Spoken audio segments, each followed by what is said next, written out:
for the last three Akashas, it's the yogic tradition describes three Akashas or etheric planes, and that's the one which we have within our body. So first one is Chidakasha, the plane of infinite consciousness in the region of the head or Ajna chakra. So it's everything in your eyebrow center.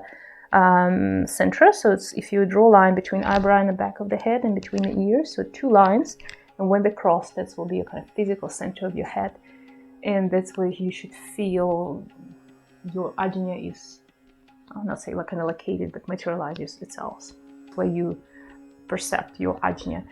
And everything around it, we kind of, when we start looking on the space from the center within in all directions, so it will be all around the head, kind of between the neck and top of your head, maybe a little bit higher. So this will be your Akasha space. And we use it almost every yoga practice, Akasha at the end or through the practices. Akasha is, Chidakasha is a very important one in meditation. So learn to practice, to learn to feel it. The aspirant fixes his consciousness in Chidakasha by gradually rising it through each of the 6 chakras. In Chidakasha, the effects of Pratyahara, Dharana, and Dhyana are experienced and realized. And that's what I say, meditation, usually deeper stages, will always come back here. As the consciousness moves from the gross planes of experience to the subtle planes, transversing the chakras, it becomes more refined and able to absorb the transcendental reality.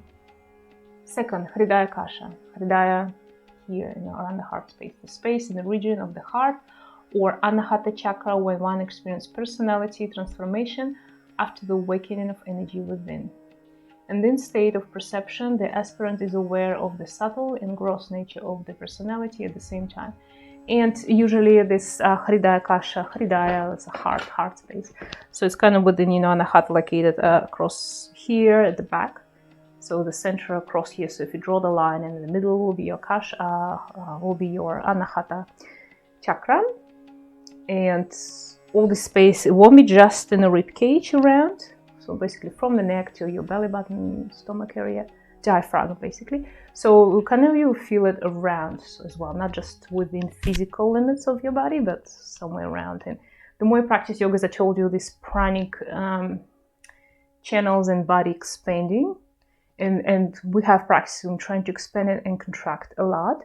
So we're trying to kind of energetically open up these chakras. And you start feeling they can reach quite far, even on a distance, it's kind of our center of emotions. That's where our heart, that's where we feel sadness, love, these kind of things, This is the place when you surpass your kind of lower chakras, I would say, when your energy kundalini rise up till the heart or beyond.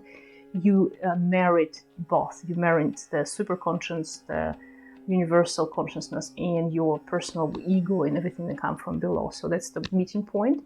And we have a lot of practices. We're kind of practicing to bring it together here. And also the symbol here is the down pointing triangle and the up pointing triangle. And the meeting that point, so one comes from the head, one comes from the base, from Muladhara, and the meet in the heart space. And that's why it's not on that one. So this picture it's a down pointing triangle. And then when they meet, we have this 6-point kind of David star. So this is absolutely representational symbol of your Anahata or Hridayakasha.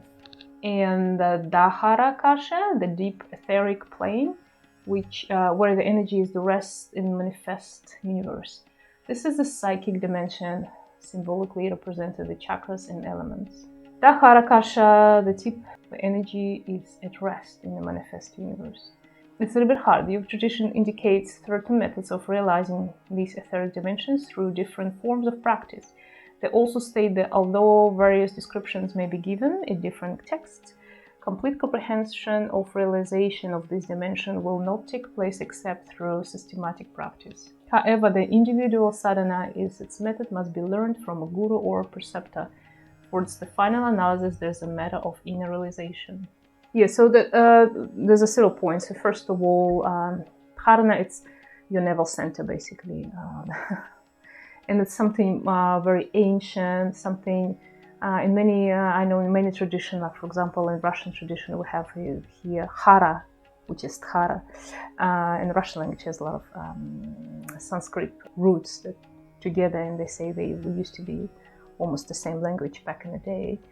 And Hara, it's here, belly button. So we have the practice when if we put the finger through your belly button and press a lot, and you should feel very strong pulse. So if you don't feel the pulse, it's mean you're out of your center. And there's some practices, basically Dhanurasana, some asanas, which can put your Hara back to the place. And when it's not in place, your kind of organs in your stomach, because there's no muscles much around your core state of your pelvis. So in the pelvis, organs kind of sitting all there from stomach, pancreas, all these organs, kidneys, they're kind of more or less loose around our belly. And that's why often they can move and shift there, and they can be aligned from the center. Usually it might happen, if you do something, strain activities or too much stress, or people don't exercise enough, not have healthy energy or the body, usually energy as well. So something, emotion can affect this. And there's a practice when you can put it back, and usually it's included some asanas, also by strengthening your energy field and by just practicing, Hatha Yoga, the practice of asanas can help you to bring back as well. But otherwise, if it's realigned, why it's dangerous? Because it might cause some diseases, quite bad ones. Yeah? Think about this. But then we have practices when we connect Daharakasha, so as you see, Hara, which very they connect you to your roots, to your ancestors, to you deep down, back in the time, maybe 4-hour perception times. So it's very deep rooted, strong practices. Yeah? Hare Om.